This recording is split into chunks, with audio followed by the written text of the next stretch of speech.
sebagai rakyat terus beri tekanan, beri desakan. Beri saja tekanan, beri saja desakan kepada jabatan-jabatan, kepada jabatan.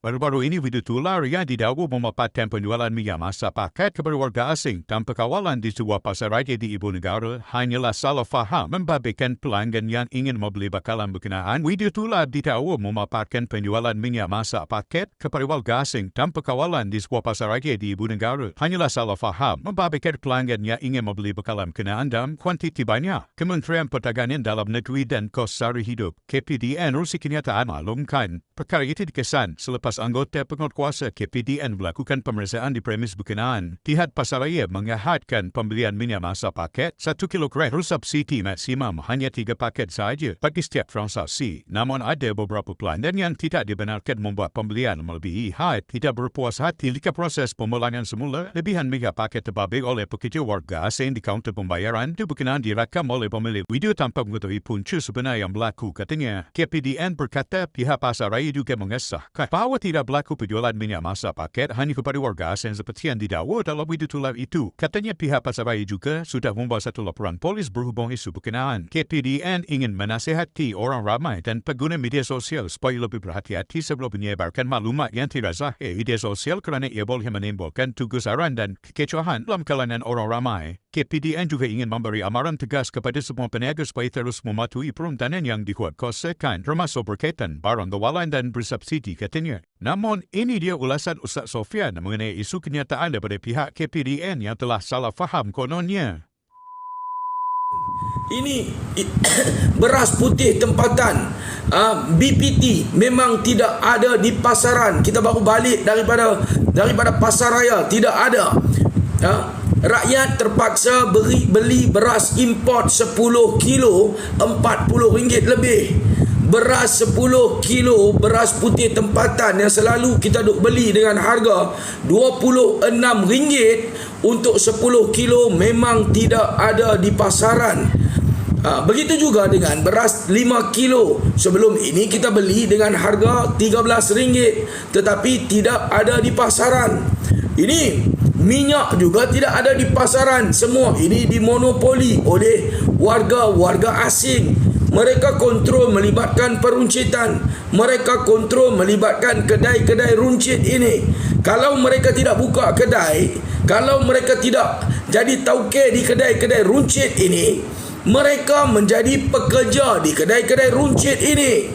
Mereka menjadi pekerja, mereka menjadi cashier, mereka sorokkan barang-barang runcit ini dan mereka berikan kepada bangsa-bangsa mereka ini, warga-warga asing ini tuan-tuan. Ini yang berlaku. Saya nak buktikan melibatkan pasaraya NSK semalam. Kita boleh dengar ini apa yang dibagi tahu. Mereka kata fitnah. Kalau sahabat kita, rakan kita semalam yang ada di NSK, yang beliau mendakwa bahawa beliau adalah baju kelabu itu, yang beliau telah naik kota itu, dan beliau telah buktikan bahawa memang berlaku sorokan barangan oleh cashier itu, dan sekarang ini mereka mengatakan bahawa ini tidak benar. Ini adalah tidak benar dan rakyat Malaysia yang tidak puas hati apabila tidak dapat minyak, mereka membuat video viral. Kita dengar tuan-tuan, sama-sama kita dengar sebelum kita ulas lanjut. Dalam Negeri dan Kos Sara Hidup, Kementerian Perdagangan Dalam Negeri dan Kos Sara Hidup KPDN telah melakukan pemeriksaan di Pasaraya NSK di Jalan Pil, Kuala Lumpur berhubung dakwaan penjualan minyak masak paket 1 kilogram kepada warga asing tanpa kawalan. Kementerian itu dalam satu kenyataan maklumkan pemeriksaan dijalankan penguatkuasa KPDN Kuala Lumpur selepas mengambil maklum laporan media dan video yang tular pada Khamis yang mendakwa jualan minyak masak paket bersubsidi kepada warga asing itu menyebabkan berlaku kekurangan bekalan dan warga tempatan tidak dapat membeli bekalan berkenaan. Jelasnya hasil pemeriksaan mendapati berlaku salah faham antara beberapa pelanggan yang ingin membeli minyak masak paket 1 kilogram bersubsidi dalam kuantiti yang banyak. KPDN memaklumkan pasaraya berkenaan telah menghadkan pembelian minyak masak paket 1 kilogram bersubsidi maksimum hanya 3 paket sahaja bagi setiap transaksi. Namun ada beberapa pelanggan yang tidak dibenarkan membuat pembelian melebihi had tersebut tidak berpuas hati. Pihak Pasaraya NSK juga telah mengesahkan bahawa tidak berlaku penjualan minyak masak paket sekilogram hanya kepada warga asing seperti yang didakwa dalam video yang tular itu. KPDN telah maklumkan pihak Pasaraya telah membuat satu laporan polis berhubung isu tersebut. Nampak tuan-tuan? Bermakna rakyat tempatan ini nak disalahkan. Rakyat tempatan yang buat video ini nak disalahkan. Bermakna rakyat tempatan ini tidak dapat minyak dan mereka tidak puas hati, mereka buat video. Ini pihak NSK nafikan bahawa minyak ini dijual kepada warga asing. Buat rakyat-rakyat tempatan yang tidak dapat dalam kuantiti yang banyak ini, dan mereka mengatakan seolah-olah ini adalah tidak benar dan kesalahan nak diletakkan kepada rakyat tempatan sendiri. Saya nak bagi tahu di sini kepada seluruh rakyat Malaysia. Mereka boleh buat saja laporan polis, tidak ada masalah. Semua orang boleh buat laporan polis, tidak ada halangan untuk buat sebarang laporan polis. Tetapi pada hari ini, pada saat dan ketika ini, rakyat Malaysia ambil saja video dan viralkan saja. Dapat saja video, tengok saja kelakuan-kelakuan yang tidak betul. Tengok saja pergerakan-pergerakan penipuan dan pembohongan daripada kalangan warga-warga asing ini. Viralkan saja. Kenapa tidak timbulkan bagaimana cashier, frontliners di dalam pasaraya itu boleh di kalangan warga asing? Macam mana warga asing boleh jadi cashier? Kenapa ini tidak dipertikaikan? Kenapa tidak pergi pertikaikan melibatkan warga asing jadi cashier di pasaraya tersebut? Ini juga melibatkan kesalahan undang-undang. Jangan selindung. Bermakna kalau mereka selindung, saya dah bagi tahu dah.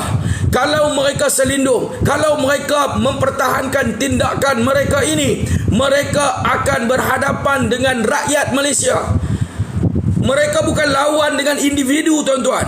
Mereka bukan lawan dengan orang yang ambil gambar dan viralkan. Mereka bukan lawan dengan individu-individu tertentu, tuan-tuan. Tetapi sekarang ini mereka sedang lawan dengan rakyat Malaysia. Rakyat Malaysia ada di mana-mana sahaja. Kejadian itu berlaku secara langsung, berlaku di hadapan publik. Semua boleh lihat bagaimana minyak-minyak paket ini disimpan oleh warga asing yang jadi cashier. Kalau setakat nak mempertahankan minyak ini, tuan-tuan, perlu juga diorang jelaskan macam mana warga asing ini boleh jadi cashier, boleh jadi juru wang di dalam pasaraya tersebut. Ya, kita nak beli 2 paket. Kita nak beli 2 paket, warga asing boleh beli lebih daripada 2 paket. Ini telah dibuktikan secara lapangan, tuan-tuan. Ini yang sedang berlaku dalam negara kita. Sebab itu rakyat kita perlu sedar, rakyat kita perlu bangkit. Bukan setakat buat di KPDNK laporan, perlu juga buat di PBT laporan, perlu juga buat di immigration laporan. Sebab warga asing tidak boleh warga asing tak boleh jadi juruwang.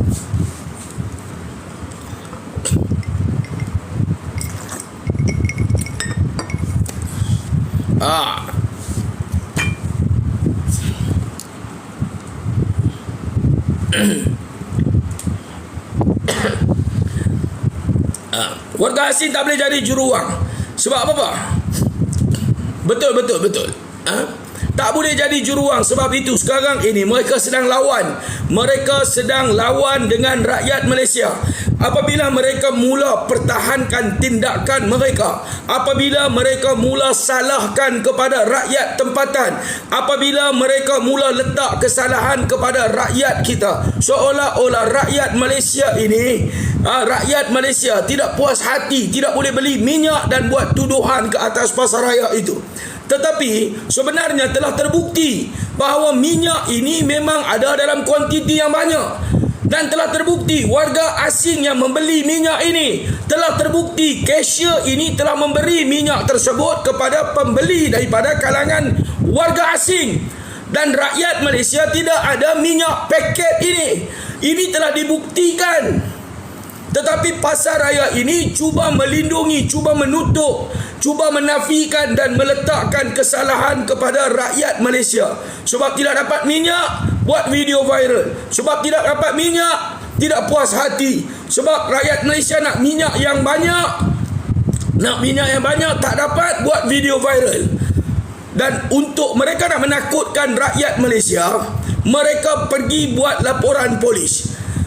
Saya nak bagi tahu di sini, laporan polis ini boleh buat, siapa saja boleh buat laporan polis. Polis tidak akan halang untuk siapa saja buat laporan polis. Tetapi mulai hari ini, saat ini, ingat wahai rakyat Malaysia, ingat tuan-tuan, pergi, kita semua ada smartphone, kita ada data, ada smartphone, kita boleh buat rakaman, kita boleh pergi. Pasar raya tidak akan berubah, tetapi rakyat Malaysia akan keluar dan masuk pasar raya itu setiap hari. Dia orang tidak boleh kenal siapakah yang akan buat rakaman dan akan sebarkan video. Kalau rakyat Malaysia ini bersepakat bekerjasama, kalau rakyat Malaysia ini mula tularkan gelombang, mula bangkitkan gelombang, mula bersemangat untuk ambil video dan sebarkan isu-isu sebegini, saya tidak nampak pasar raya ini akan boleh bertahan, tuan-tuan. Tak percaya? Nanti pergilah. Hampa boleh tengok cashier ini tidak akan ada lagi di tempat itu. Mereka akan susah hati. Ambil saja video, sebarkan video, tanya dia orang, siapa bagi kebenaran, mana jabatan bagi permit, mana jabatan bagi permit kerja kepada warga asing jadi cashier, jadi juruwang di pasar raya. Permit siapa dia orang pakai? Salah guna permit juga adalah pendatang asing tanpa izin. Salah guna permit juga adalah pendatang haram. Salah guna permit juga boleh diambil tindakan oleh immigration di bawah Akta 1959/63 melindungi dan menggaji warga asing tanpa permit. Ini boleh diambil tindakan, tuan-tuan. Negara ada undang-undang. Buat laporan polis, immigration ambil tindakan.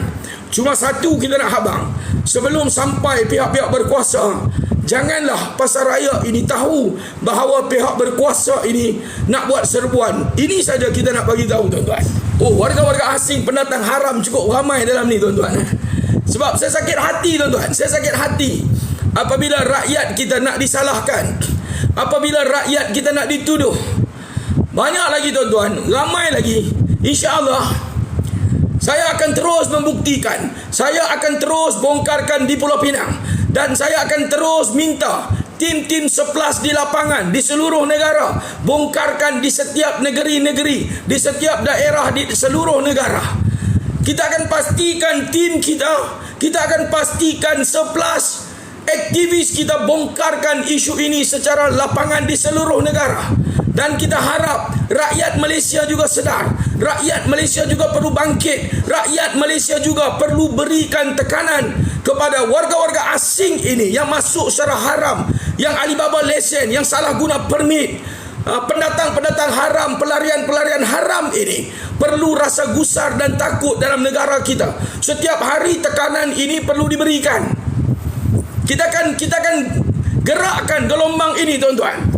Rakyat sekarang ini akan berada di mana-mana untuk ambil video, untuk ambil gambar, untuk viralkan isu ini dan beri tekanan kepada warga-warga asing pendatang haram ini yang ada dalam negara kita. Kita tidak sombong, tetapi kita pertahankan hak. Hampa yang hidup dalam negara kita ini hampa bagus, hampa baik. Pendatang haram yang ada dalam negara kita ini baik. Walaupun hampa baik, walaupun hampa ini bagus, tetapi hampa ini tetap pendatang haram yang merompak dan mencuri hak rakyat Malaysia. Sesombong-sombong kami adalah rakyat Malaysia. Sejahat-jahat, sezalim kami mempertahankan hak kami dalam negara. Sebaik-baik hampa adalah penipu. Semulia-mulia hampa adalah perompak yang menzalimi rakyat Malaysia. Ini sebenarnya hakikat yang berlaku. Hampa dikategorikan di tempat merompak hak rakyat. Kami adalah rakyat yang mempertahankan hak negara kami. Walaupun hampa tak suka, tetapi inilah hak rakyat yang perlu kami pertahankan. Tuan-tuan, kita perlu ada semangat, tuan-tuan. Kita perlu ada semangat, kita perlu ada kesedaran, kita perlu bangkit daripada lena yang panjang. Kita perlu tunjukkan kepada warga-warga asing pendatang haram ini bahawa rakyat Malaysia sudah meluat. Rakyat Malaysia sudah tidak puas hati. Rakyat Malaysia sudah benci dengan pendatang haram. Sebab apa? Sebab apabila hampa lama ada dalam negara kita, hampa menjadi bongkak, hampa menjadi sombong, hampa menjadi takabur, hampa besar kepala, hampa kurang ajar, hampa biadab. Ini realiti. Ini realiti. Tambah pula kalau hampa berkahwin dengan wanita-wanita tempatan, hampa lagi biadab dan kurang ajar kepada rakyat Malaysia. Tambah pula hampa berjaya, hampa ada perniagaan yang besar. Tambah pula kalau hampa menggajikan rakyat-rakyat tempatan, hampa lagi biadab dan korang ajar. Hampa tunjukkan bahawa kebiadaban hampa ini, korang ajar hampa ini. Siapa yang pernah bekerja dengan bertaukirkan warga-warga asing ini, siapa yang pernah berurusan dengan warga-warga asing ini yang menjadi taukir dalam negara kita, boleh tahu berapa biadab dan korang ajarnya mereka ini setelah mereka berjaya dalam negara kita. Ini tuan-tuan. Sebab itu sekarang ini rakyat perlu sedar. Rakyat perlu sedar. Rakyat perlu bertindak. Rakyat perlu berikan tekanan. Kalau immigration tidak buat kerja, sebagai rakyat terus beri tekanan, beri desakan. Beri saja tekanan, beri saja desakan kepada jabatan-jabatan, kepada pihak-pihak berkuasa yang mereka ini terlibat secara langsung melibatkan urusan pendatang asing tanpa izin ini. Beri saja tekanan. Tekanan ini perlu sentiasa diberikan tanpa rehat. Sebab apa kita tanpa rehat? Sebab apa kita perlu beri tekanan selalu? Sebab apa kita perlu beri tekanan setiap hari? Sebabnya pendatang haram, pelarian haram, curi, rompak subsidi rakyat setiap hari. Mereka curi subsidi kita setiap hari tanpa henti. Mereka rompak hak-hak rakyat setiap hari tanpa henti. Daripada mereka bangun tidur sehingga mereka tidur balik, mereka terus merompak hak-hak rakyat Malaysia. Kalau mereka naik motor sebagai pendatang haram, mereka rompak subsidi rakyat. Kita bayar cukai, kita bayar road tax, cukai jalan kita bayar, cukai jalan kita bayar, cukai kepada kerajaan kita bayar. Pendatang haram ini bayar apa? Dia orang naik motosikal di atas jalan raya tanpa ada sebarang cukai yang dibayar. Mereka gelek orang kita, mati kata kalau mati. Kalau meninggal, mati kata. Kalau patah kaki, mati. Patah kaki, cedera kata. Dia orang ada apa? Dia orang tidak ada apa. Bayar cukai pun tidak, tuan-tuan. Kalau dia pergi isi minyak, dia orang rompak subsidi rakyat. Kita bekerja, kita bayar cukai, kita pilih kerajaan. Dia orang pergi tuang minyak, naik motor. Tuang minyak itu juga adalah merompak subsidi rakyat. Sebenarnya pendatang-pendatang haram ini tidak boleh beli minyak. Ini minyak adalah cukai. Cukai rakyat. Kita bayar cukai, hampa ambil minyak secara percuma sahaja. Tuan-tuan, sebab itu kalau naik kenderaan semua pencuri, pendatang-pendatang haram ini perompak hasil rakyat. Tuan-tuan, bukan sikit, 4 juta pendatang haram ada dalam negara kita. Bayangkan tuan-tuan, 4 juta pendatang haram merompak satu hari subsidi rakyat RM10. Satu hari rompakan terbesar berlaku RM40 juta. Bayangkan satu bulan 1.2 bilion ringgit ini dirompak di hadapan mata kita setiap hari. Agensi-agensi kerajaan baru nak mesyuarat pendatang haram merompak subsidi. Agensi-agensi kerajaan baru nak berbincang buka kertas siasatan pendatang-pendatang haram ini terus merompak. Agensi-agensi kerajaan baru nak buat gabungan, nak buat operasi bersekutu, bersepadu. Pendatang-pendatang haram ini setiap hari merompak hak rakyat. Ini yang berlaku, tuan-tuan. Ini realiti yang berlaku dalam negara kita setiap hari.